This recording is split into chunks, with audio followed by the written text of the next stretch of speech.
ser un actor clave en el financiamiento y la construcción de infraestructura estratégica en los países latinoamericanos. Sin embargo, lo que está en juego no es solo la provisión de un capital físico, sino la manera en que estas inversiones reconfiguran las relaciones internacionales, las políticas del desarrollo, incluso la geografía del territorio. Hoy tenemos la fortuna de contar con cuatro panelistas especialistas en estos temas que nos ayudarán a ir más allá de los titulares y las cifras para entender las dinámicas que atraviesa esta relación, porque las infraestructuras no son simplemente obras, sino son apuestas de futuro. En primer lugar, tengo el gusto de presentarles a Maya Siger. Nos va a presentar una ponencia sobre financiamiento e inversiones de China en América del Sur en el marco de la iniciativa de la Franja y la Ruta. Maya es directora ejecutiva de Sustentarse, organización no gubernamental chilena que promueve los derechos humanos en el desarrollo, haciendo seguimiento a bancos multilaterales del desarrollo, así como a financiamiento de inversiones de China en la región. Maya participa en redes internacionales e integra el Comité Espejo del Punto Nacional del Contacto de Chile, el grupo multipartícipe de la Iniciativa para la Transparencia de la Industria Extractiva y el Consejo de la Sociedad Civil, Consejo de Rectores de las Universidades de Chile. Es docente universitaria y autora de diversas publicaciones sobre temas de su especialidad. Maya, por favor, tienes 15 minutos. Muchísimas gracias. Perfecto, muchísimas gracias. Un gusto estar acá. Un agradecimiento a los organizadores por considerar la participación de representantes de la sociedad civil, ¿no es cierto? O sea, y con esto digo que no voy a hablar de la visión de la academia, sino de la visión de experiencias de este territorio que han sido impactados por financiamientos e inversiones, no solamente de China, también de otra procedencia, pero básicamente ese es el lugar desde donde venimos. Entonces, en primer lugar,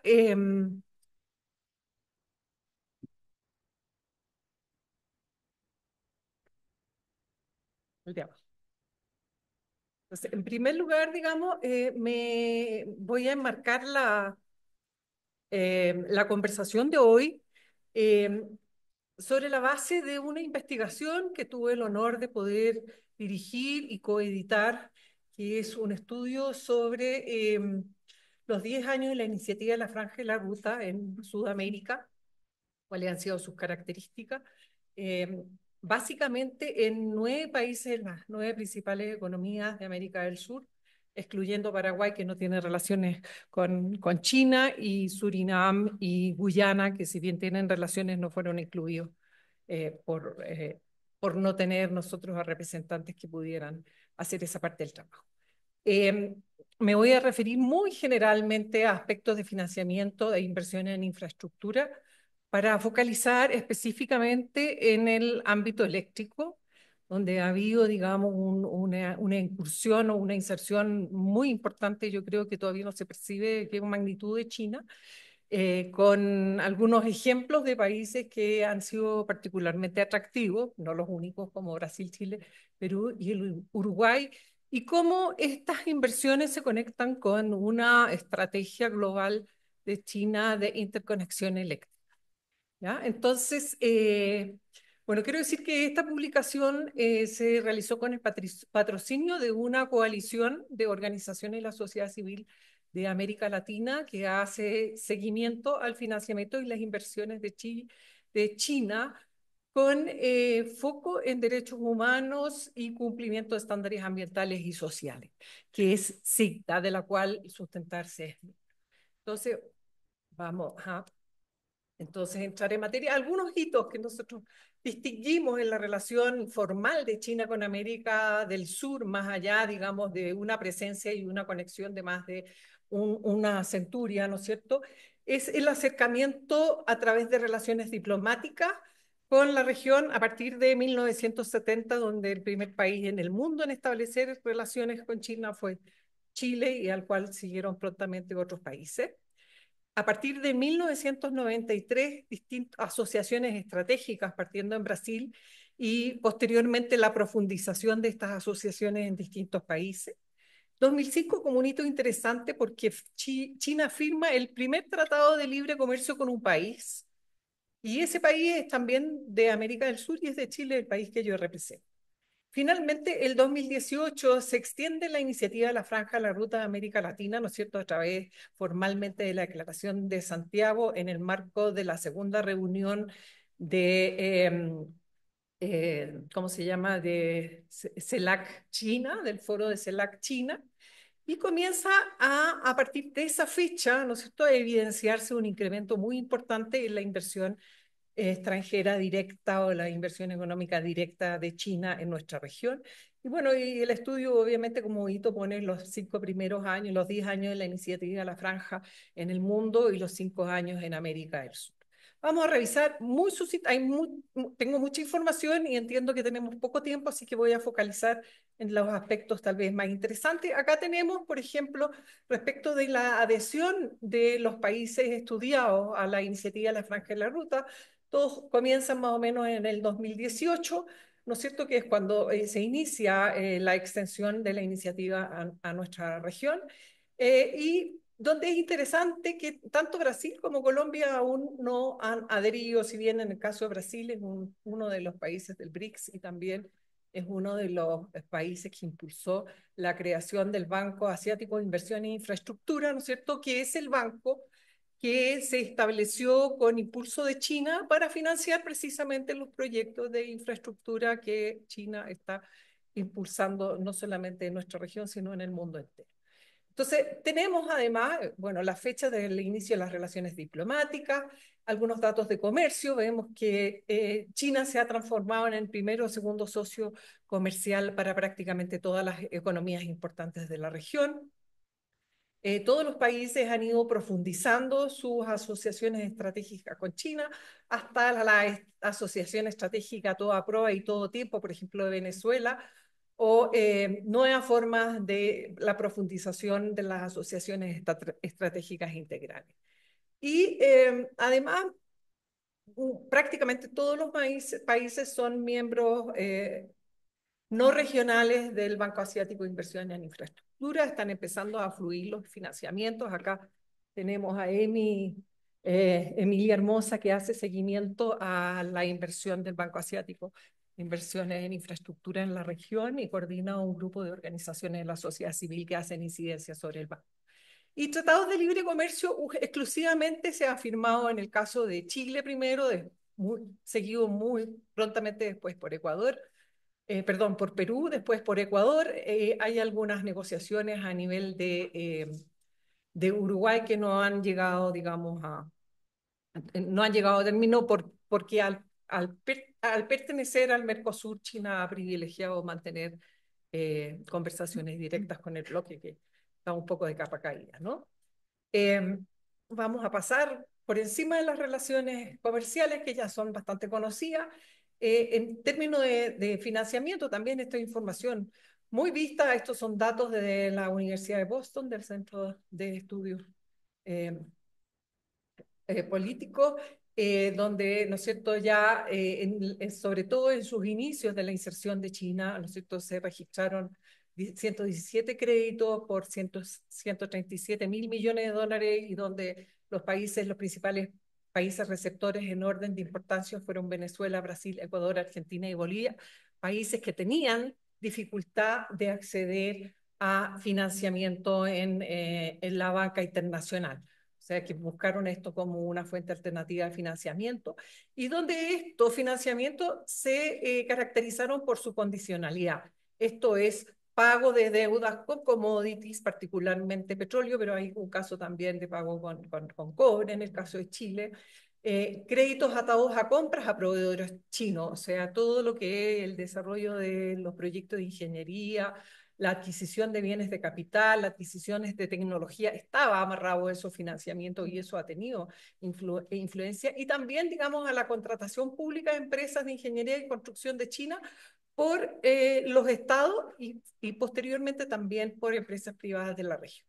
Y como ustedes también saben, en 2019 China puso en pausa los préstamos soberanos a países de la región. Durante 3 años no se registraron préstamos soberanos, pero sí, digamos, entiendo que hay algunas pocas operaciones a partir del año 2023, pero sí, digamos, lo que empezó a instalarse es una infraestructura financiera en la región, ¿no es cierto?, que parte en 2012 en Argentina con la adquisición de un banco, del ex Bank Boston, por el Industrial y Commercial Bank of China, que hoy día es banca de personas y también banca, digamos, corporativa, y que el mismo banco en 2013 abre agencias para el segmento de banca corporativa, exclusivamente focalizada en negocios en Brasil y en Perú.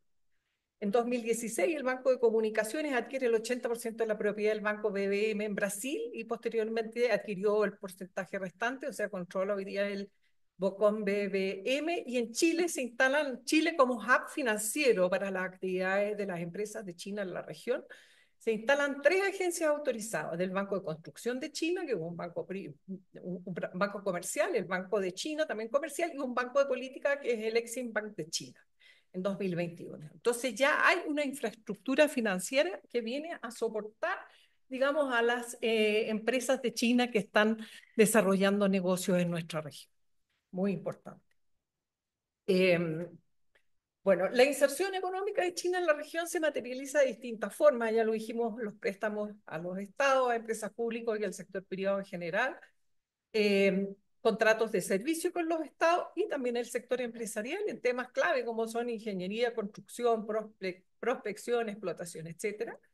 Y posteriormente, y esto muy fuerte a partir de precisamente de la extensión de la iniciativa de la ruta de la seda a América Latina, aumenta la inversión económica directa a través de la adquisición y desarrollo de proyectos greenfields, que son proyectos nuevos, digamos, la compra de activos estratégicos o empresas en marcha, de grandes empresas en marcha, y la obtención de contratos de concepción para la construcción, el mantenimiento y la operación de infraestructura pública en los países que tienen ese tipo de modelo de asociación entre el Estado y los privados, como en el caso, por ejemplo, de Perú, de Chile, de Colombia. ¿Ya? Bueno, esto vamos a pasar por alto. ¿Cuáles son los sectores, digamos, que han sido favorecidos? Energía, en un primer momento hidrocarburos, pero todavía hidrocarburos, y posteriormente en un segundo momento generación, transmisión y distribución de energía eléctrica, donde tenemos primero, digamos, grandes inversiones en hidroeléctrica, dentro de lo que se considera renovables por algunos, por otros no, y posteriormente en parques eólicos y solares. Además, digamos, de los proyectos de transmisión. En minería, en infraestructura logística, carreteras, vías férreas, puertos, embalses, etcétera. Infraestructura digital como redes de telecomunicaciones y conectividad digital, fibra óptica, cables submarinos, 5G, centros de datos, inteligencia artificial y agroindustria.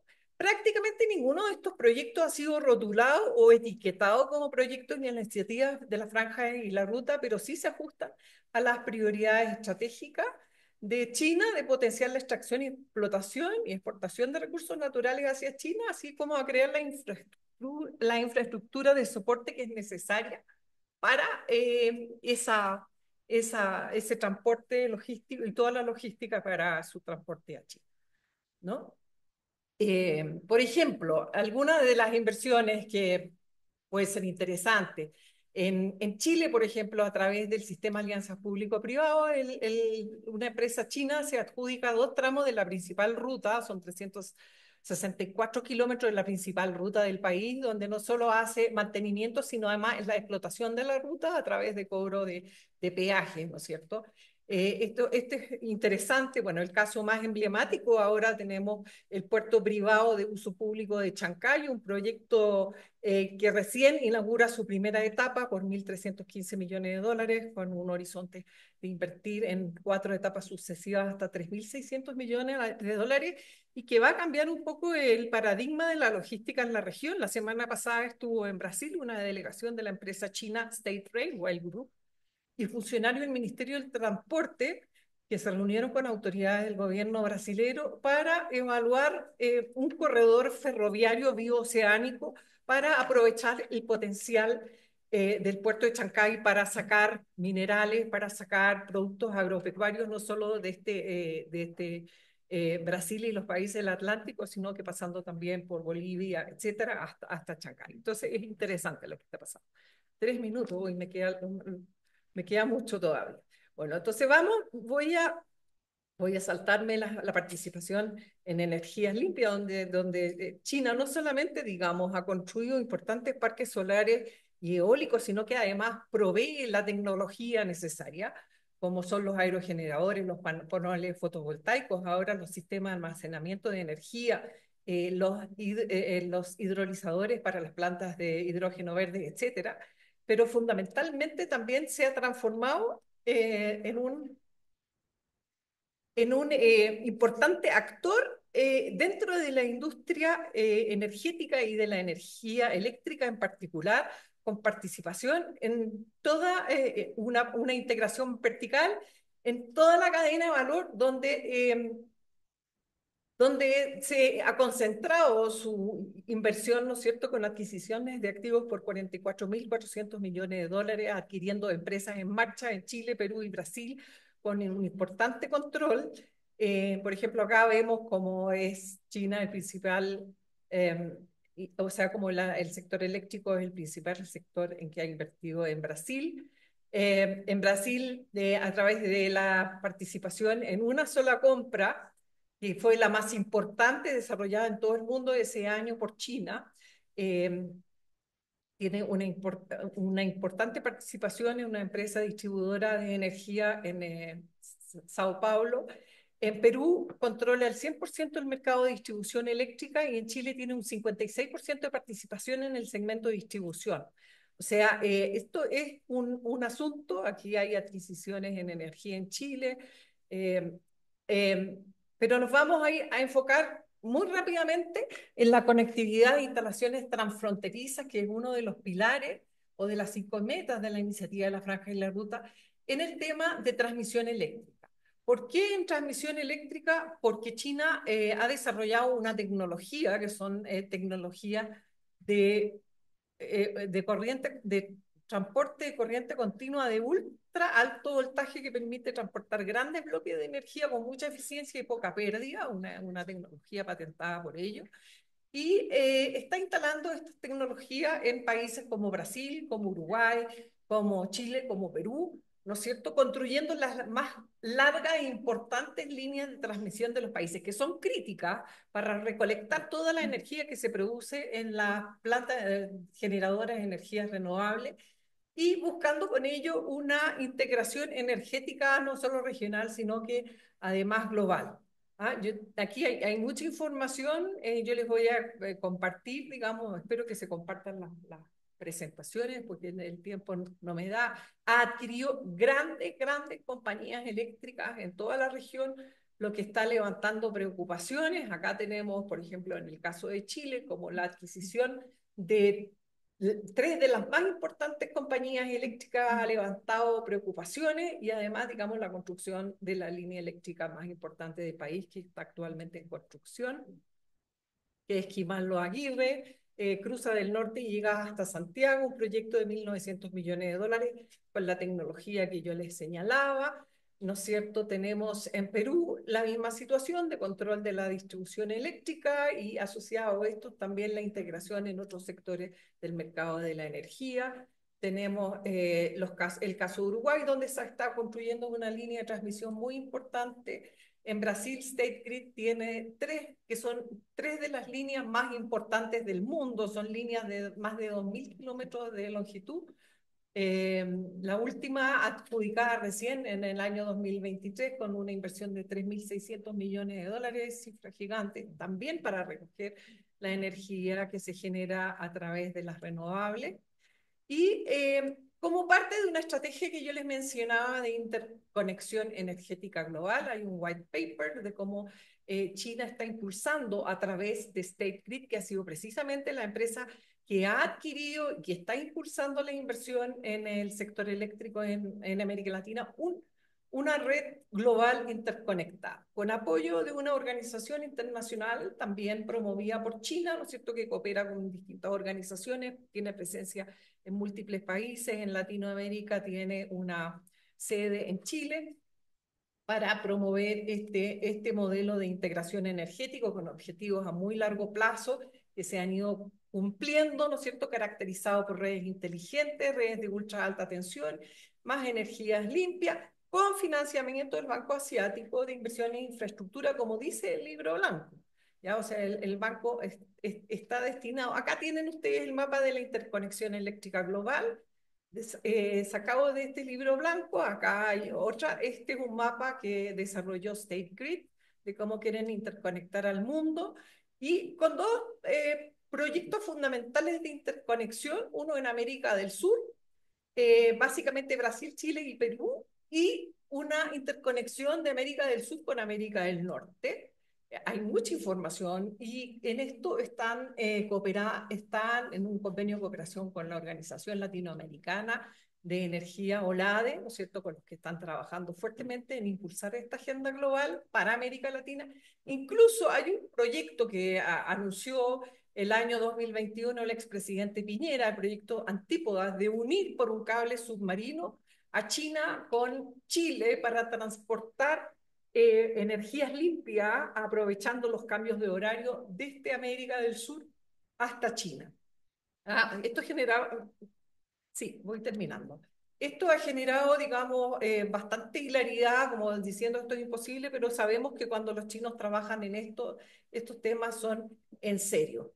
Eh, bueno, y vemos, digamos, que esta agenda se profundiza, sigue trabajando, digamos, State Grid con OLADE, por ejemplo, analizando los cortes de energía que han afectado a varios países de la región respecto de la seguridad energética, ¿no es cierto? Y la participación de China en el sector eléctrico de América Latina se sigue profundizando.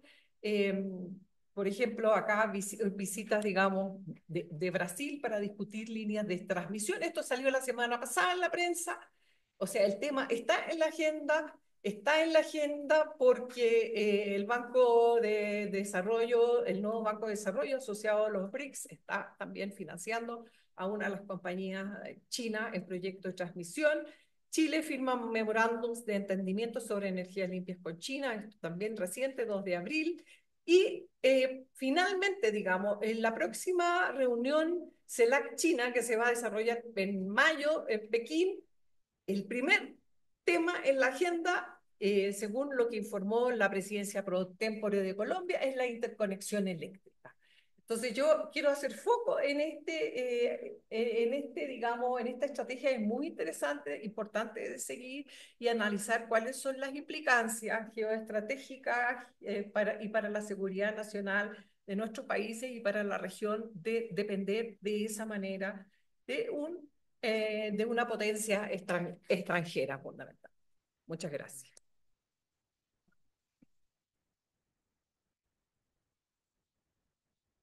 Muchas gracias, Maya.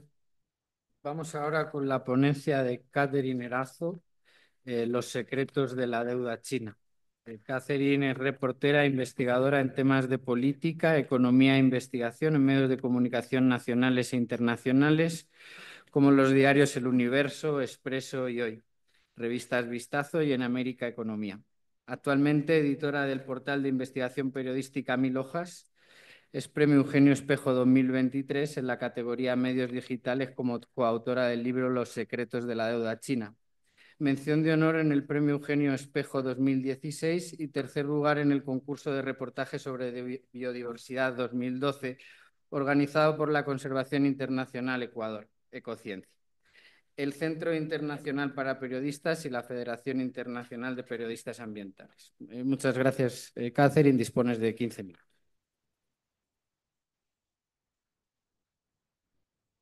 Buenas tardes. Bueno, primero una presentación de Fundación Mil Hojas, que es la organización a la que yo represento. Es una organización que promueve la transparencia y el acceso a información mediante la publicación en su portal de investigación de importantes trabajos periodísticos, sobre todo en temas de corrupción. En este camino emprendido por nosotros en nuestros trabajos periodísticos, nos encontramos con los contratos de financiamiento de China. Es ahí que surgió una de nuestras investigaciones más importantes plasmadas en este libro del cual les voy a hablar ahora, que se titula Los secretos de la deuda china, en el cual luego de una revisión y análisis de centenares de documentos que contenían las condiciones mediante las cuales Ecuador adquirió una cuantiosa deuda con el gigante asiático mediante dos figuras, las ventas anticipadas de petróleo y los contratos de crédito para hacer obras de infraestructura. Pero antes de sumergirnos en los hallazgos de lo que fue nuestra investigación plasmada en nuestro libro, quisiera presentarles esta cifra que fue el financiamiento que nosotros logramos identificar a través de estas dos figuras que les acabé de mencionar, que es el financiamiento entregado por China a Ecuador entre 2007 y 2019. Son 20.800 millones de dólares en ese periodo, una cifra que no había tenido un parangón antes, un nivel tan elevado de deuda con un solo país acreedor no estaba dentro de nuestra historia de deuda con países del extranjero. Y esto fue lo que sucedió con China. Para que ustedes tengan una idea de la magnitud que el peso de esta cifra tiene en nuestra economía, nuestro PIB en 2019 fue de 107.346 millones de dólares. Entonces, estos 20.800 millones de dólares que nosotros identificamos corresponde a más o menos el 19% de nuestro PIB en 2019. Pero para que Ecuador asuma este volumen de deuda y firme decenas de contratos para la ejecución de obras y servicios, el gobierno de ese entonces, el gobierno de Rafael Correa Delgado, configuró un marco legal e institucional que facilitó el ingreso de los capitales chinos. Y entonces así empieza un largo viaje en la historia de nuestro endeudamiento con China.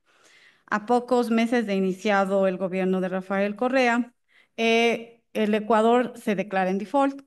Esta es la antesala del agresivo endeudamiento con China, bajo el argumento de que había una iliquidez fiscal. El 12 de febrero de 2007, Ecuador cae en mora de su deuda externa apenas durante 30 días y luego retoma el pago de intereses. Con esta imagen externa de Ecuador que estaba entrando en un franco deterioro, en diciembre de 2008 el gobierno de Correa declara ilegítimos tramos de la deuda en los bonos Global 2012 y 2030. Entonces se dispara el riesgo país Ecuador y se cierran las fuentes de financiamiento en el mercado de capitales y en los organismos multilaterales.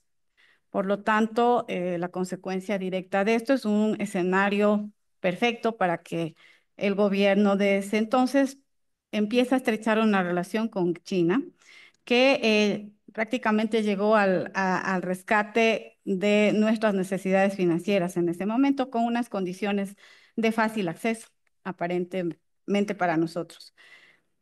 Entonces, el Ecuador entra también en esta coyuntura en un proceso de cambios, como les había dicho, tanto legales como institucionales. Y se van aprobando una serie de leyes, entre las más importantes que son las que allanan el camino para que ingresen los recursos de China sin mayor escrutinio público y sin mayores controles. Está la Ley de Contratación Pública, aprobada en 2008, donde se elimina la figura de los informes previos de los organismos de control, Contraloría, Procuraduría General del Estado, y entonces se entra en esto permite o abre el camino a la discrecionalidad en la contratación de entidades públicas. Se creó también la figura de las empresas públicas que les permite contratar directamente con las empresas públicas chinas con total opacidad y tanto para lo que es la contratación de deuda como para la ejecución de obras de infraestructura.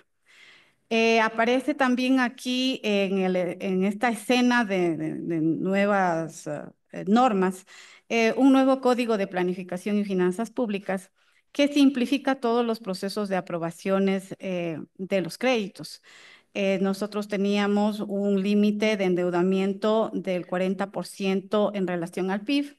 Entonces, lo que se hace es cambiar la metodología de cálculo de ese límite de endeudamiento de manera que el financiamiento que nos daba China en particular, porque fue el principal financista, se convirtió en el principal financista, no era considerada como deuda, como por ejemplo la deuda que se adquirió a través de las ventas anticipadas de crudo, que eran consideradas como contratos de venta, contratos comerciales y no de deuda.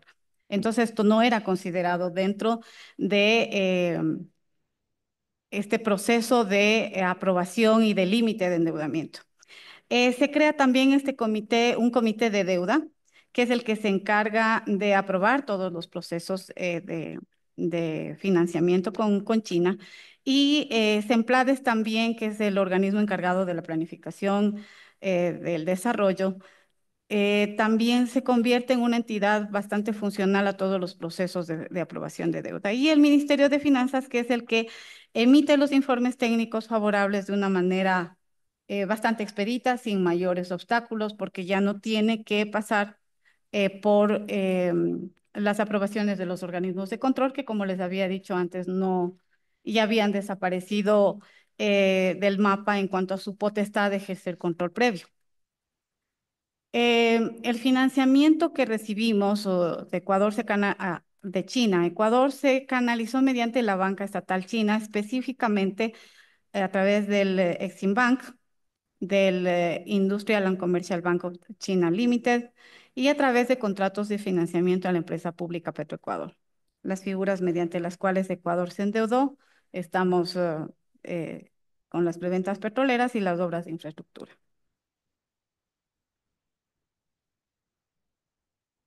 En cuanto a las preventas petroleras, el andamiaje legal que permitió y allanó el camino para que esto se concrete fueron esta figura de las alianzas estratégicas que permitía obviar mecanismos de control incluso a nivel de gobierno. Ecuador aquí comprometió la mayor parte de su producción petrolera. Como les había dicho antes, no eran operaciones comerciales, eran operaciones de deuda, eran préstamos respaldados con petróleo a precios fijos. Sus condiciones revelaban altos costos financieros, las tasas llegaban hasta niveles del 7%, y también se generó a través de eso una fuente de negocios adicional para China, que fue el transporte y la entrega de crudo, que nunca tuvo como destino final China. Entonces, aparte de que fue un negocio redondo para China el comprarnos petróleo a precios fijos, también tenían esta otra fuente de ingresos que fue el transporte.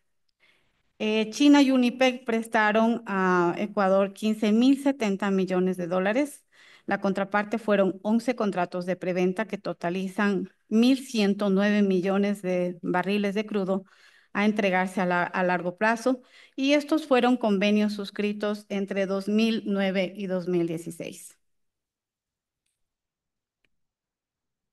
Las condiciones ilegales y onerosas de las preventas petroleras las hemos denominado así porque la República Popular China exigió en estos contratos firmados con Ecuador confidencialidad absoluta en las negociaciones.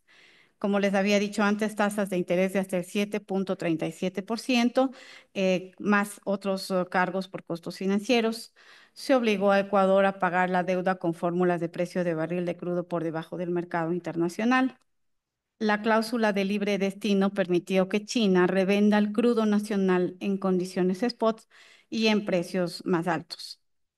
Un ejemplo de una de las consecuencias directas que esta práctica tuvo para Ecuador es que nuestra empresa estatal, Petroecuador, calculó un perjuicio de alrededor de $3.69 por barril para el crudo Oriente y 3.61 para crudo Napo.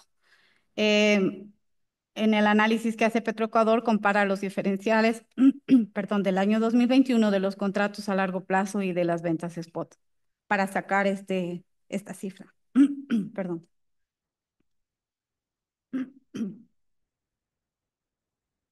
Bueno, voy a pasar esta parte para ir directamente a las obras de infraestructura. La otra área que nosotros analizamos en nuestro libro tiene que ver con 10 obras de infraestructura que nosotros escogimos. Perdón. Bueno, gracias. Se trata del proyecto Coca-Cola Sinclair, que es el proyecto hidroeléctrico más grande de Ecuador, el proyecto hidroeléctrico Mina San Francisco, también Paute Sopladora, el sistema de transmisión de 500 kilovatios y obras asociadas, ejecución de 10 carreteras, el financiamiento parcial de la ejecución, muy amable, de 3 carreteras más, la prolongación de la avenida Simón Bolívar, control de inundaciones Naranjal y Cañar, intervención y ampliación y la construcción de la fase 1 del Plan Hidráulico Acueducto Santa Elena y la nueva estructura educativa, perdón, en la que nosotros nos enfocamos en analizar los contratos para 200 escuelas del milenio.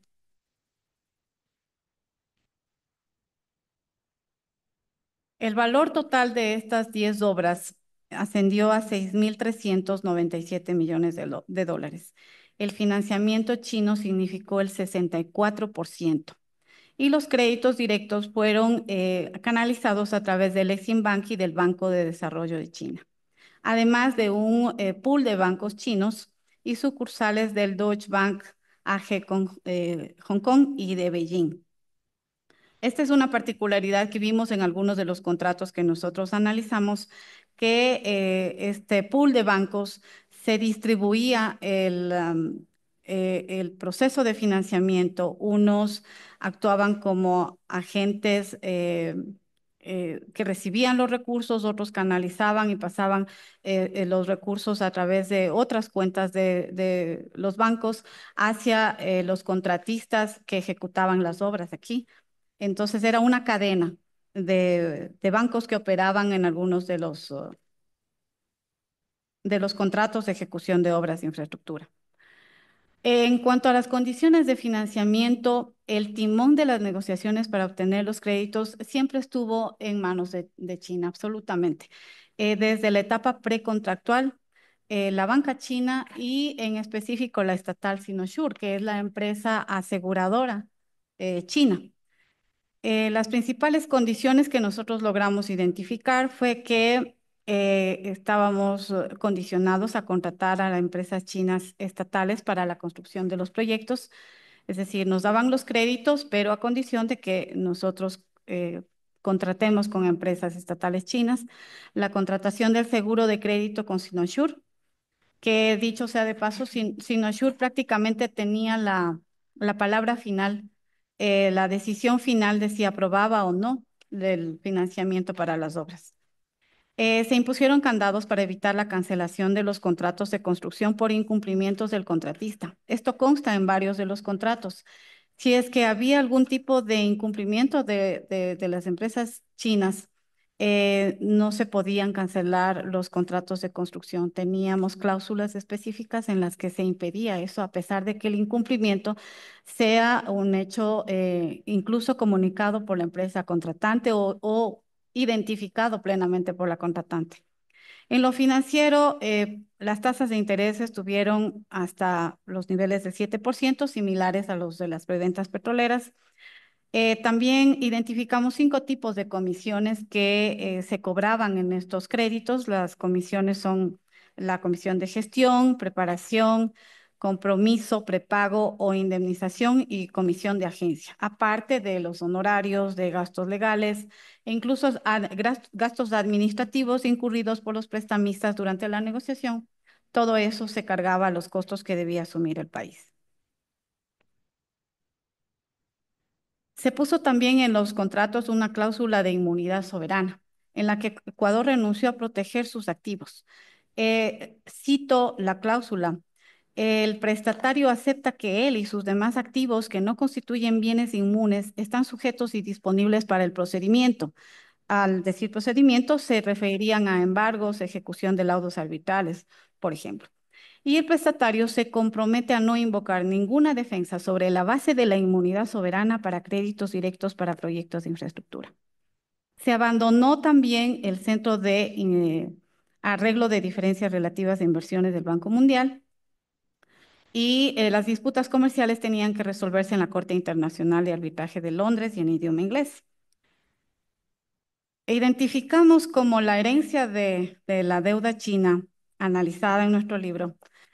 Primero que el financiamiento que recibimos al proyecto Coca-Cola Sinclair, que ascendió a más de 1.682 millones de dólares, fue lo que abrió la puerta al agresivo financiamiento con la República Popular China por parte de Ecuador y lo que facilitó también la imposición de condiciones onerosas para otros préstamos.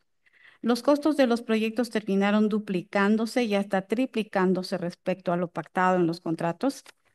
Hay obras que no cumplieron con los objetivos con los que se justificó su endeudamiento y construcción. Los prestamistas y contratistas chinos no exigen estudios de prefactibilidad, factibilidad ni de impacto ambiental. Hubo incumplimiento constante de plazos por parte de los contratistas. No hubo transferencia de tecnología. Y pese a contraer una deuda cara para los 10 proyectos analizados, no se cumplió la promesa oficial de ese entonces, que era cambiar la matriz productiva del país con una mejor infraestructura hidroeléctrica, vial, educativa y de riego. Hasta ahora, ningún contrato de crédito de los 10 proyectos que analizamos en nuestro libro ha sido auditado por organismos de control. Todos los exámenes de Contraloría se han centrado en las obras civiles, gracias a lo cual se ha conocido las fallas técnicas y de construcción, como por ejemplo es conocido en el país, en el caso de Coca-Cola Sinclair, que es nuestra mayor hidroeléctrica. Solo en fisuras identificadas estamos casi cerca de las 20.000 fisuras, aparte de todos los problemas técnicos de la represa. Eh, Quisiera cerrar simplemente diciéndoles que ha sido tanta la opacidad en la deuda contraída entre Ecuador y China, que este país tuvo casi la total libertad de maniobra para vulnerar nuestra institucionalidad. Y el escrutinio público prácticamente fue anulado, por lo menos en los casos en los que nosotros hemos logrado analizar y establecer estos hallazgos y estas conclusiones que les presentamos en el libro. Eh, y también el tema de los constantes incumplimientos de las contratistas, eh, financiadas estas deudas o estas obras con una deuda que tenía que pagarse y ha tenido que pagarse de todas maneras, a pesar de la baja calidad de la infraestructura construida. Muchas gracias.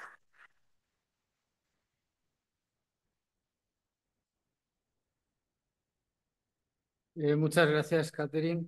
Vamos ahora con la ponencia de Marcos Gaba, Tendencias de inversión de China en América Latina en la pospandemia. Marcos es licenciado en Periodismo de la Universidad de El Salvador, máster en Comunicación Internacional por la Universidad Chen-Chi, cofundador y CEO de Reporte Asia, primer medio de comunicación en castellano especializado en Asia, responsable de Relaciones Internacionales de la constructora Panedile, integrante de la Comisión Directiva de la Cámara Argentino-China de la Producción, la Industria y el Comercio, docente en la Maestría en Economía y Negocios con Asia, Pacífico e India de la Universidad de 3 de Febrero, cofundador del think tank Club Japón Asia Pacífico, integrante del Consejo Argentino de Relaciones Internacionales de los grupos Japón y China. Adelante, Marco. Hola, bueno, Juan, muchas gracias. Gracias a todos por estar aquí. Un gusto participar de este panel y escuchar las interesantes ponencias que hacen mis compañeras. Bueno, voy a hablar un poco, ya complementando también lo que estuvimos escuchando. Seguimos hablando de la ruta y la seda, de este proyecto que se lanzó en el año 2013. Eh, Aquí está, muchas gracias. Ahí abajo, ahí está. Bueno, hasta la pandemia, la narrativa de One Belt, One Road estaba intacta, pero empezaba a tener sus flaquezas y después de la pandemia, bueno, China termina estableciendo la política de doble circulación un poco para dividir lo que era el consumo interno de lo que era el resto del mundo. Y el proyecto One Belt, One Road empieza a sufrir porque China empieza a tener menos fondos para financiar. Yo particularmente trabajo en empresas que tienen relación con China y hace más de 5 o 10 años las empresas chinas no tienen fondos para financiar infraestructura. Así que esto tuvo que ver mucho con la economía post-pandémica. Pero en una reunión en privado con una empresa china, lo que te dicen y que te reconfirman es que no hay plata para financiar. Así que bueno, el puerto de Shanghái, que es uno de los más grandes del mundo, hoy por hoy, después de las tarifas de Trump, está teniendo todavía muchas más complicaciones y pasó de ser uno de los puertos más pujantes del mundo a tener una menor importancia comparado con el de Singapur, que es otro o el más grande de Asia. Hoy por hoy en Argentina, en esta post-pandemia, la inversión de China está en el litio, básicamente, es donde más inversión está haciendo, inversión extranjera directa, quiero decir, está inyectando capital, lo están haciendo varias empresas chinas, Zicheng Mining es una de ellas, la otra es Ganfeng Lithium, que tal vez es la más importante dentro de lo que es el territorio argentino. Este es el proyecto Pozuelos Pastos Negros, que es un Pozuelos Pastos Grandes, que está en Salta. Yo tuve la posibilidad de visitarlo en dos oportunidades. Estuve en la mina de litio a 4.000 metros de altura con la empresa Panedile, con la que estamos haciendo obras de ensamblaje del campamento.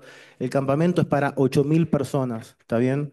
A 4.000 metros de altura en el medio de la nada, pero con una fuente de extracción de litio probada que tiene muchos años por delante de productividad.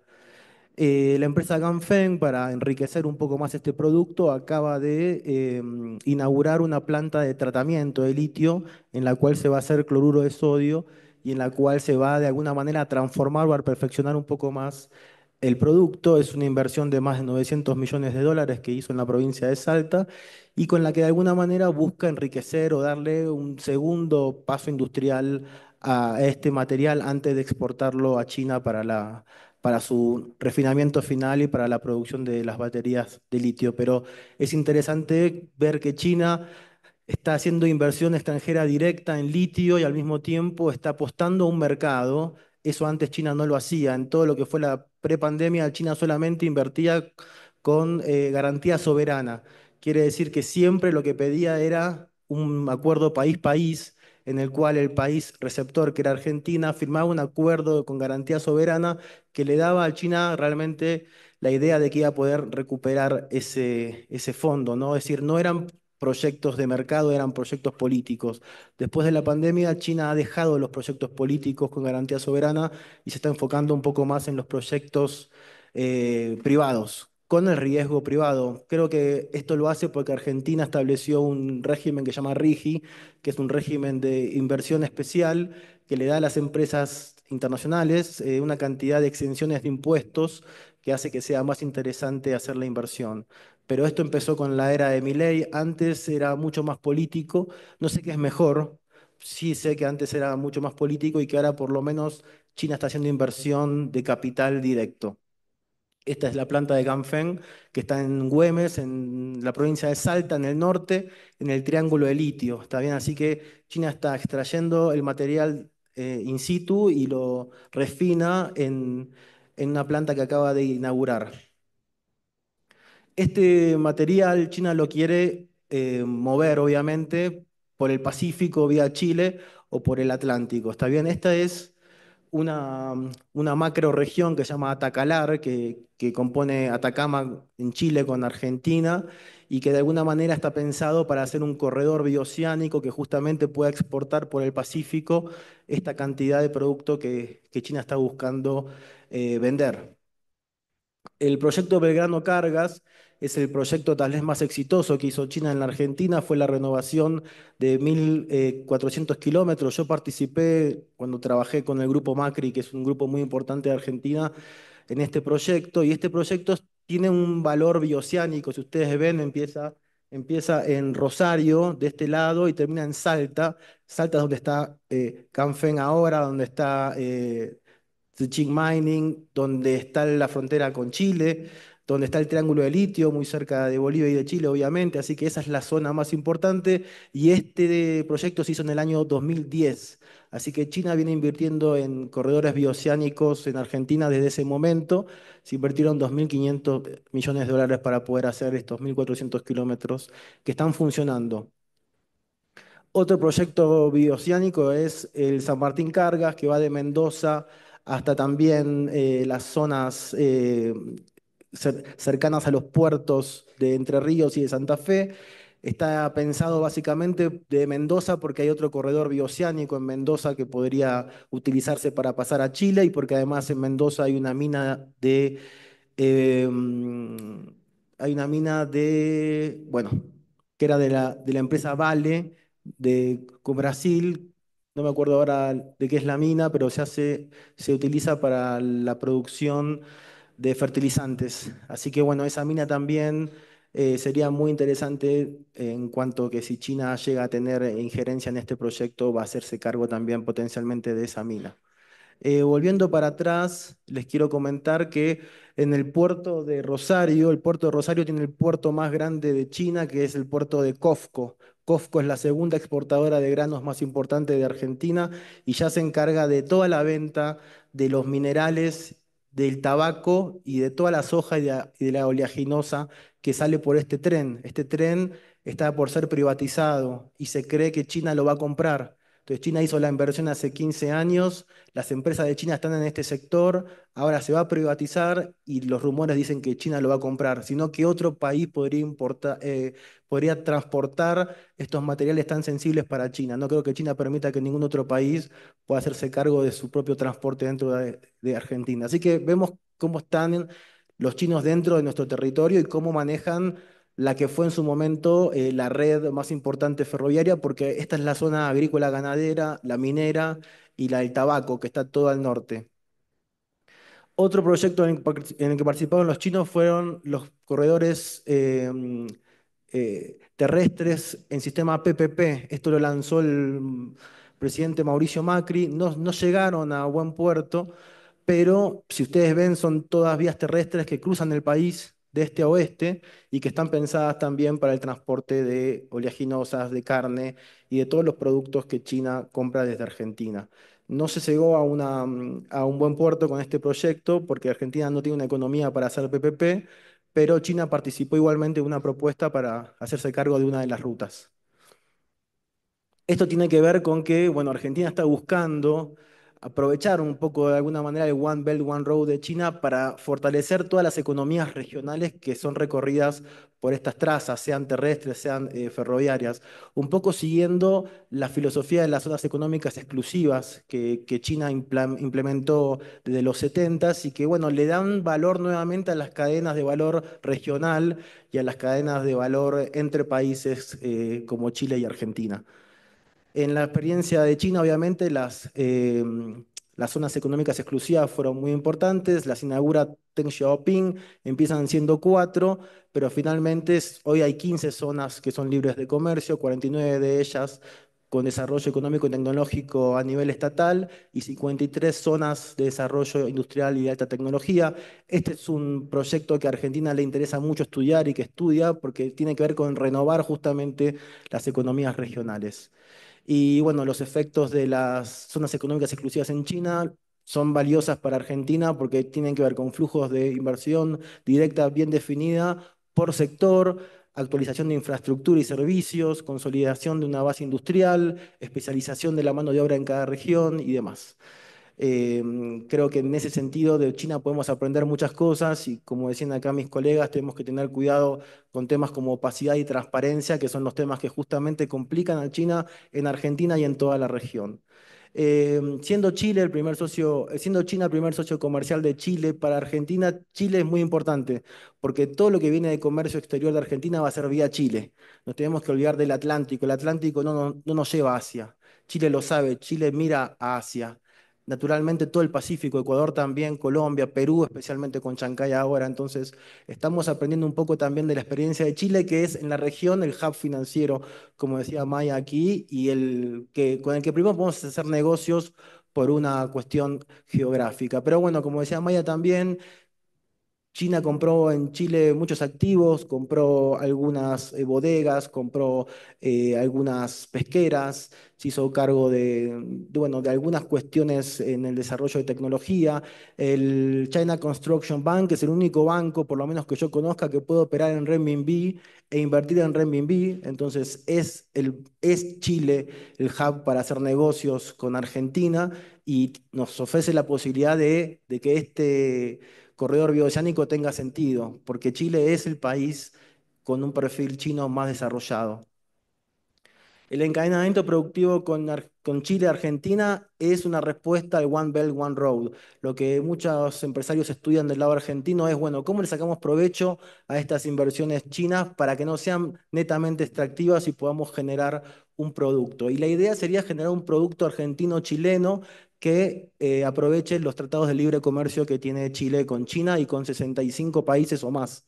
Chile es uno de los países que tiene más tratados de libre comercio firmados. Argentina no tiene tratado de libre comercio alguno porque es parte del Mercosur, pero para darles un ejemplo, el vino chileno que se exporta a China paga 0% de arancel, el vino argentino paga 20% de arancel, así que nosotros tenemos que asociarnos a los chilenos para exportarles jugo de uva, para exportarle mosto de vino, para exportarle vino envasado o no, a granel, y ese es el camino para poder sacarle provecho al One Belt, One Road y que no sea netamente un proyecto chino que no tiene una respuesta local, porque si no estamos esperando que los chinos vengan y nos hagan el negocio, y el negocio no es para todos. Bueno, acá sigo hablando de los encadenamientos productivos Argentina-Chile, que es lo que yo estudio básicamente. Yo creo mucho en la unión Argentina y Chile para proveer de alimentos al mundo y creo que de alguna manera, hablando desde América del Sur y desde el Cono Sur, tengo que hablar de esta unión Argentina-Chile para poder entender mejor qué es el One Belt, One Road, porque las inversiones hoy por hoy las van a hacer las empresas, a diferencia de lo que se hacía antes con China, que era con garantía soberana. Hoy los gobiernos les piden a las mineras que financien el túnel que se vaya a hacer a futuro, no los estados tienen que financiarlo. Si van a hacer de uso de las empresas, tienen que ser las empresas las que financien. Los productos que se pueden exportar por este tipo de proyectos son muchos y el turismo también va a tener impactos y se genera un encadenamiento productivo y un corredor bioceánico y pasos transfronterizos con Chile. Eso es parte del proyecto One Belt, One Road y tenemos que aprovecharlo. Hay otros pasos bioceánicos, con esto de Chancay, la influencia se fue mucho más al norte, entonces la idea del proyecto bioceánico van a competir varios pasos, los que están en Brasil, los que están cerca de Perú, el mismo Paraguay tiene un proyecto bioceánico ahora. Yo participé de este proyecto que están viendo acá, que se llama Túnel Agua Negra, que es un proyecto que se iba a hacer entre Copiapó y la provincia de San Juan, para darle un poco más de ímpetu a la zona de Atacama en comparación con otras regiones de Chile y de Argentina también. Un proyecto con 2 túneles carreteros de 13 kilómetros, una obra de 4.000 millones de dólares, que no llegó a ningún lado porque hay una competencia entre provincias y entre lobbies, pero este tipo de proyectos se repiten en la provincia de La Rioja, de San Juan, en varias provincias, hasta el norte, hasta llegar a Jujuy, y en Salta también, donde están los productores de litio, ahí está el paso de Jama, que pasa directamente a Chile en un proyecto muy, muy simple. Este es un proyecto terrestre amazónico también, que también involucra a Ecuador, como pueden ver, y que involucra a lo que sería la nueva influencia de China, porque la influencia de China hoy está en esta parte de América y en el Caribe, donde Taiwán perdió a la mayoría de las representaciones. Así que el Pacífico y el Caribe hoy por hoy me parece que es el área de influencia de China y perdió un poco de influencia el Cono Sur en comparación con lo que está pasando en esta parte. Este es el proyecto que pasa por el norte de Argentina, por el Paso de Jama, por Salta. Este es el proyecto que parece que va a ganar, porque es el que está más cerca de las mineras y porque el Belgrano Cargas, justamente, que es ese tren, es el que termina en Salta, así que tiene mucho sentido. Conclusiones, hay un paso adelante de las empresas privadas chinas en comparación con las grandes corporaciones chinas del Estado que eran mastodónticas o son mastodónticas y muy caras, y la gestión es muy cara comparada con la de las empresas privadas que tienen más estudio de mercado y que tienen más experiencia en Occidente. Foco está puesto en minería, energía y logística.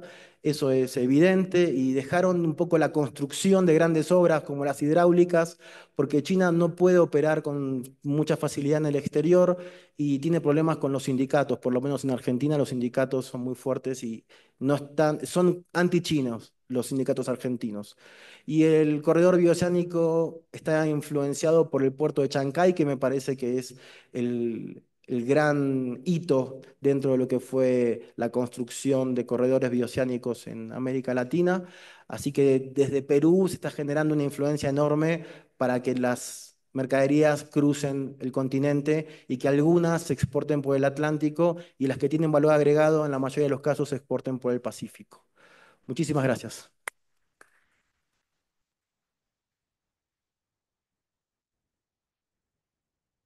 Muchas gracias, Marco. Vamos por nuestra última ponencia. En este caso nos va a presentar Carolina Viola. El título de la ponencia es Democracia e inversiones chinas, un estudio comparado de 3 proyectos hidroeléctricos en África y en América Latina. Carolina es doctora magistral en Ciencias Políticas por la Universidad de Padua. Es magíster en Ciencias Sociales por Flaxo Ecuador, Convención en Gobernanza Energética, PhD en Ciencia Política por Flaxo Ecuador. Docente e investigadora en la Pontificia Universidad Católica del Ecuador y directora del Observatorio Socioambiental de la Inversión China en Ecuador y América Latina. Ha publicado para revistas Machina, Lugar Común y Multitudes. Actualmente prepara un artículo sobre cooperación sur-sur de China en América Latina para la revista Estado y Comunes. Adelante, por favor, Carolina.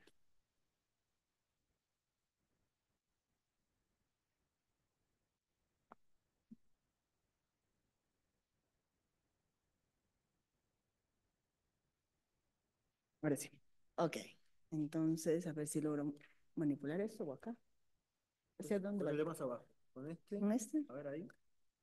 Y si no, ahí.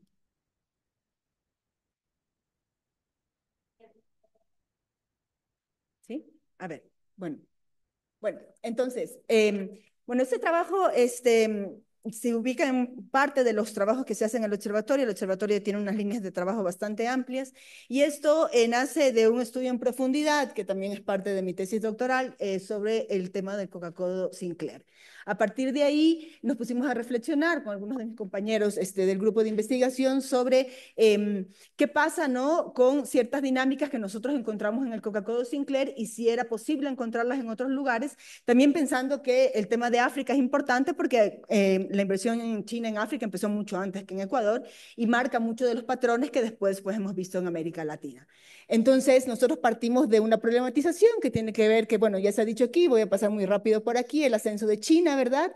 Una transición energética, además en la que se ubica este ascenso, que lleva a una apuesta por una serie de políticas, principalmente a principios del siglo y todavía, ¿no?, enfocadas en generar una serie de infraestructuras, ¿no?, para esta transición energética, ¿no? Estamos hablando de las demandas de minerales, de coltan y litio, principalmente en el sur de la región, y además una relación que se establece como una relación muy concentrada en recursos naturales, ¿no? Cobre, petróleo, ¿verdad? También una nueva gobernanza de proyectos, ¿no?, que marca una diferencia hacia la lógica anterior. Nosotros, bueno, obviamente en el Ecuador hay proyectos de extracción de recursos desde siempre, porque somos un país primario exportador que siempre ha vivido del extractivismo. Pero, claro, esto implica una nueva forma de establecer esos proyectos donde la banca pública china agarra un rol fundamental, y eso sí era nuevo, ¿no? Generalmente las empresas, las corporaciones que operaban en Ecuador eran corporaciones privadas, ¿no? Y unos acuerdos que se realizan entre estados, ¿no?, con una fuerte presencia entre estados, con unas negociaciones que son políticas, como señalaba Marcos. También son proyectos que vienen bastante contestados, ¿no?, bastante cuestionados, justamente por los temas de transparencia, por muchos indicios de corrupción, también por cuestiones de tráfico de influencias, de ausencia de controles, ¿no?, de la existencia de velos técnicos, ¿no? Entonces nosotros nos preguntábamos cómo caracterizar las relaciones que se establecen entre las corporaciones estatales de la potencia asiática y los estados de las economías emergentes en Latam y África, ¿no? Partiendo desde un enfoque del trabajo desde las democracias. Yo vengo de la ciencia política, entonces siempre estoy preocupada por esa cuestión del Estado y de las democracias, ¿no? Entonces nos preguntamos qué tipo de marco teórico utilizar para analizar eso, y entonces nos dimos cuenta que el marco teórico de captura del Estado podría funcionar dentro de aquí, además marcando ciertos retos, porque usualmente el marco teórico de la captura del Estado se ha utilizado para analizar las corporaciones privadas. Pero ¿qué pasa con estas corporaciones públicas? ¿Pueden hacer captura del Estado? Pues bueno, eso es un poco lo que quisimos indagar con este trabajo. Bueno, metodológicamente nosotros aplicamos un process tracing partiendo justamente de estas hipótesis sobre captura del Estado. que significa un procedimiento, ¿no?, para generar explicaciones sobre casos históricos individuales a partir de un análisis riguroso de las teorías en función de la producción de evidencia empírica que permita respaldar estas hipótesis, ¿verdad? Entonces, según Mahoney, no lo define como un storytelling con rigor metodológico. No voy a poder analizar todas las pruebas empíricas aquí porque son muchas, obviamente, y no me va a alcanzar el tiempo, ¿no?, que tengo que estar atenta, pero bueno, voy a presentar algunos elementos para justamente respaldar, ¿no?, las hipótesis que estamos manejando. Bien, entonces, obviamente, para poder hacer un storytelling teóricamente fundado, necesito una teoría de partida, ¿no? Entonces, bueno, según Hellman y Kaufman, ¿no?, la captura del Estado se define como el intento de influencia de grupos empresariales en la formulación de leyes, las políticas y la reglamentación del Estado a cambio de pagos ilícitos. Esta definición de Hellman y Kaufman es una definición más pensada para el tema de las empresas privadas, básicamente, ¿no? De ahí, Bedell también dice en 2014 que la captura del Estado involucra una manipulación ilícita del poder estatal para beneficiar un conglomerado de intereses privados. Una vez más, el enfoque está hacia las empresas privadas. Sin embargo, el trabajo que yo creo que es uno de los trabajos más interesantes que se ha hecho en América Latina sobre este tema, que es el trabajo de Durán, su primera versión en 2017 y una segunda versión en 2019, donde se analiza básicamente el caso de Odebrecht en Perú. Y aquí tenemos el primer abordaje, ¿no?, un abordaje a la captura del Estado con empresas que ya no operan solo en el ámbito de lo privado, porque Odebrecht tenía una participación pública importante también. Entonces, Durán dice que la concentración del poder económico por las grandes corporaciones y su correlato en la hiperconcentración del poder político desconectado de la población y el debilitamiento de la sociedad civil son los grandes factores que permiten esta captura, y esta es la hipótesis sobre la cual nosotros hacemos nuestro process tracing. Bien, entonces, ¿cuáles son los mecanismos de captura del Estado? Como decía yo, aquí el enfoque es un poco respaldar la idea de que es posible que existan procesos de captura con corporaciones públicas y además tratar de abrir la caja negra de los mecanismos con los que opera esa captura en los diferentes casos que estamos analizando. Entonces, identificamos principalmente estos, ¿no? El financiamiento a campañas electorales, la existencia de puertas giratorias, las campañas mediáticas, el velo técnico y el lobby. Bien, se parte también de la hipótesis de que esto está íntimamente ligado a las condiciones y a las capacidades estatales de partida. Por lo tanto, en la selección de casos, nosotros hicimos un análisis sobre la calidad de estas democracias y también sobre los niveles de desigualdad existentes en los casos de estudio. Aquí utilizamos básicamente como datos el World Inequality Database, la base de datos de Biden y Future Rating para poder analizar estos tres países, ¿no? Los tres países que se analizan es la RDA, la República Democrática del Congo, ¿verdad? Bolivia, perdón, las RDCs. Bolivia, el caso de Bolivia y el caso de Ecuador. Son 3 hidroeléctricas, todas construidas con capitales del Exim Bank. Buscamos que fueran empresas construidas con los mismos capitales justamente para poder establecer una mejor selección de casos. Y utilizamos un ranking de instituciones que nos lo dio Biden. Y aquí podemos ver que, bueno, el caso de la República Democrática del Congo, si bien se llama República Democrática, no puede ser codificado como una democracia, no lo es, ¿no? Tiene un coeficiente de 0.29 sobre 1. El caso de Bolivia, tenemos un 0.43, ¿verdad? Y en el caso del Ecuador, que sí es una democracia, sin embargo, tiene una debilidad institucional súper fuerte, principalmente porque, según los datos de Biden, la capacidad de control de los parlamentos sobre las instituciones, o sea, sobre la presidencia es muy débil, y por lo tanto la capacidad de hacer control social sobre las decisiones también es débil, ¿no?, sobre las decisiones del Ejecutivo. De ahí, en términos de desigualdad, vemos que en Bolivia la desigualdad es ligeramente inferior a los casos de Ecuador y de la RDC, y vemos que si bien Ecuador es una democracia y la RDC no, según los datos de World Inequality Database tendríamos niveles de desigualdad similares, incluso Ecuador un punto por debajo de los de la RDC. También otro tema importante es el tema de la calificación crediticia, porque como ya se ha señalado aquí, estos financiamientos llegan a un momento donde estos países tenían dificultades para acceso al crédito. Entonces, si nosotros podemos ver, todos los países tienen condiciones complicadas en temas de acceso al crédito. El que está mejor parado en esta situación es Bolivia, y eso también se va a reflejar en los niveles de captura que vamos a encontrar. Esto nosotros encontramos en los resultados que tiene un correlato directo justamente en los niveles y en la intensidad con la que operan los procesos de captura del Estado. Respecto al índice de la democracia, aquí podemos ver claramente, ¿no? Bolivia y Ecuador sí son codificables como democracias, a pesar de que son democracias débiles. El caso de la RDC no cae ahí. Y en respecto a los niveles de corrupción política, los de la RDC son altísimos, ¿verdad? Son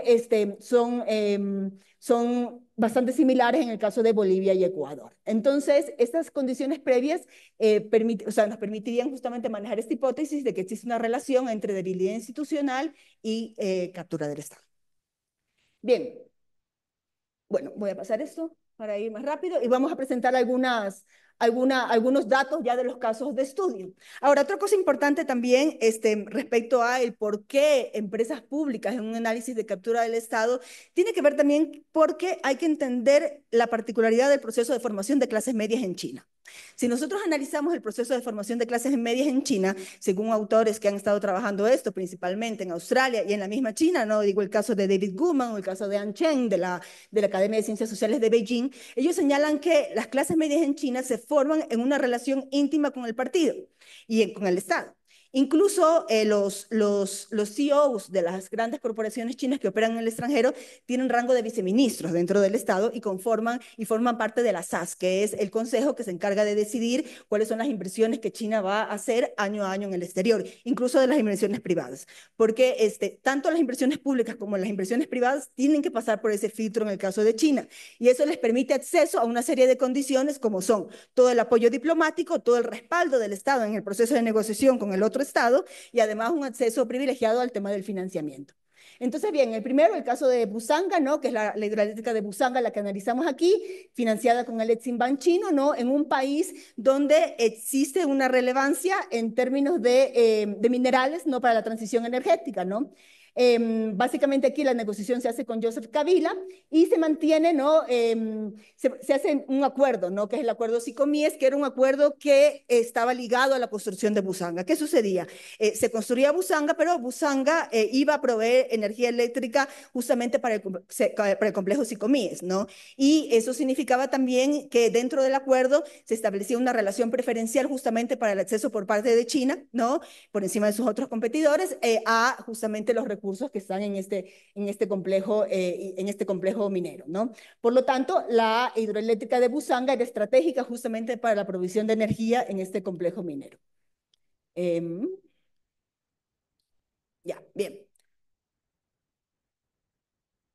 Bien. Un poco que se encuentra aquí, bueno, hay algunas cuestiones que saltan a la vista, principalmente del rastreo que se realizó en prensa, ¿no? En la República Democrática del Congo, donde se encontraron cosas como el hecho de aprobación de los proyectos antes de contar con los informes de impacto ambiental, cuestiones como funcionarios que tramitan y facilitaron las negociaciones, que después fueron nombrados directores, ¿no? De estas nuevas empresas que se conformaban, ¿no? En joint venture entre empresas chinas y empresas congolenses, ¿no? E incluso grandes sospechas de financiamientos ilícitos y de corruptelas a cargo del presidente Joseph Kabila. Bien. Bien, voy a tener que pasar por el tema del tiempo. En el caso del Coca-Cola Sinclair vamos a encontrar cosas bastante similares aquí. El caso del Coca-Cola Sinclair era nuestro caso de referencia porque era el caso en el que teníamos más data. Nosotros llevamos haciendo monitoreo del proyecto desde el año 2010 y hemos podido recoger datos en diferentes momentos en el territorio, entonces teníamos una visión más clara del proceso, ¿no? Aquí también tenemos un acuerdo de empresas públicas, ¿no? Un contexto también de restricción del financiamiento y en este caso también la infraestructura hidroeléctrica está anclada a un interés geoestratégico ligado a los recursos naturales, que es básicamente la frontera petrolera. Si nosotros analizamos las líneas de transmisión del Coca-Cola Sinclair, se van hacia dos lugares, a Quito y a la zona petrolera. A Quito básicamente para cubrir la energía eléctrica en las horas de pico, ¿no? Vemos ahí además la relación centro-periferia al interno del país y cómo estos territorios amazónicos se convierten en periferias extremas dentro de este proceso, donde básicamente se sacrifica el territorio amazónico para proveer la energía a Quito a la hora de pico, cuando la gente quiere ver la novela en la capital, y básicamente el complejo petrolero, donde se van las líneas de transmisión. Y además, claro, a partir de la construcción del Coca-Cola Sinclair, se amplió la frontera y se ampliaron las inversiones chinas en esa zona porque era necesario generar estas condiciones de infraestructura justamente para poder avanzar, porque sin energía no hay extracción petrolera. Entonces era fundamental el Coca-Cola Sinclair. Aquí también hubieron omisiones en los estudios, falta de transparencia en la ejecución de obras y también tenemos casos de puertas giratorias donde tramitadores que generaron todo el proceso de negociación en China, después, entre China y Ecuador, después terminaron a cargo de la flamante flamante empresa Sinohydro, creada justamente, o sea, implementada en joint venture con Select para poder implementar el proyecto. ¿Ok? Vimos también casos de lobby e incluso también hay indicios de financiamiento ilícito, ¿no? Hay una serie de financiamientos que están cuestionados en el caso de este proyecto y bueno, se cree que pudieron haber financiamientos incluso a partidos electorales, a pesar de que no logramos encontrar pruebas que respaldaran totalmente esto, más allá de los indicios que encontramos. Entonces, no hay pruebas certeras de esto. Bien, ahora, el último proyecto que se analizó fue Rositas en Bolivia y en cambio este proyecto está anclado al complejo de litio. Una vez más, la hidroeléctrica se construye para garantizar la energía eléctrica al complejo de litio y también tenemos licitaciones rápidas y sin transparencia, tenemos cuestionamientos por parte de poblaciones indígenas que después fueron básicamente solventados rápidamente justamente para facilitar el proyecto con muchos cuestionamientos, con mucha falta de transparencia e incluso con indicios de intervenciones por parte de las autoridades públicas con la justicia, para garantizar que esos fallos fueran a favor de la empresa y en contra de las comunidades indígenas. Entonces, ¿qué encontramos nosotros de mecanismos de captura del Estado en los tres proyectos? Bien, en el caso de financiamiento electoral, nosotros lo marcamos como negativos porque si bien pueden haber indicios en el caso ecuatoriano, no tenemos pruebas ciertas que efectivamente respalden este planteamiento, pero en los otros casos sí los tenemos. En el caso de lobby cabildeo, sí tenemos evidencias de que esto sucedió en los tres casos analizados. Puertas giratorias, las encontramos en Busanga, las encontramos en el caso del Coca-Cola de Sinclair, no las encontramos en el caso de Rositas. Sobornos y favores, encontramos en Busanga, también en el caso del Coca-Cola de Sinclair. No se encontraron en Rositas procedimientos extraordinarios para facilitar aprobaciones rápidas de los proyectos en los tres casos analizados y judicialización de las decisiones, justamente el caso de las comunidades indígenas que reclamaron por la hidroeléctrica de Rositas en una primera instancia. El juez falló a favor de las comunidades y después de presiones que se realizaron por parte del Estado, pues se revirtió la decisión. Entonces, ¿qué concluimos? Concluimos que encontramos que los mecanismos de captura utilizados generalmente son estos, ¿no? Financiamiento electoral, lobby, puerta giratoria, sobornos, favores, procedimientos extraordinarios. En 2 de los 3 casos se presentaron estos mecanismos que ya mencioné anteriormente, ¿no? El caso de la intervención de la justicia en Bolivia, ¿no? Y finalmente el tema del financiamiento electoral, del que parecería que existen indicios, pero no estamos seguros. En todos los casos, los proyectos manejan un mecanismo de captura del Estado que es el mecanismo de velo técnico. El proyecto es muy técnico para discutirlos con ustedes. Básicamente esa es la idea, ¿no? No hay nada político aquí, no tiene nada que ver con el desarrollo rural, aquí es una cuestión puramente técnica. Usted que sabe de hidroeléctrica, esto lo tenemos que decidir nosotros. Pero las consecuencias sí se ven en los territorios y sí se ven en los pueblos. Entonces, de eso deducimos que sí es un tema político y sí es un tema que debería discutirse con las poblaciones. Los temas de denuncias de sobornos y corrupciones los tenemos sobre todo en el caso de Ecuador y en el caso del Congo, de la República Democrática del Congo. También el uso de este dispositivo, que es el del interés nacional y el carácter estratégico, justamente para justificar la omisión, la falta de transparencia, ¿no? Los proyectos que se firman antes de tener los estudios, ¿no? Todas estas cuestiones siempre es que es en nombre del desarrollo. Y cuando alguien se cuestiona, son, ¿cómo les decían? Son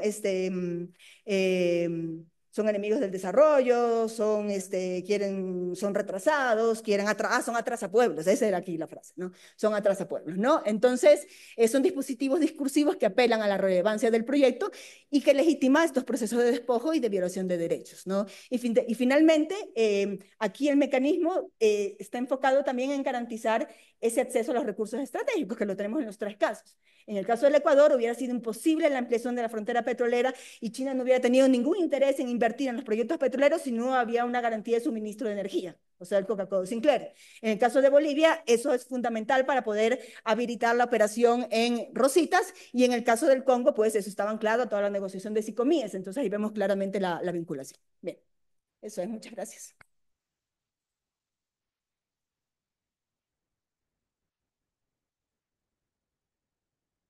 Bueno, muchísimas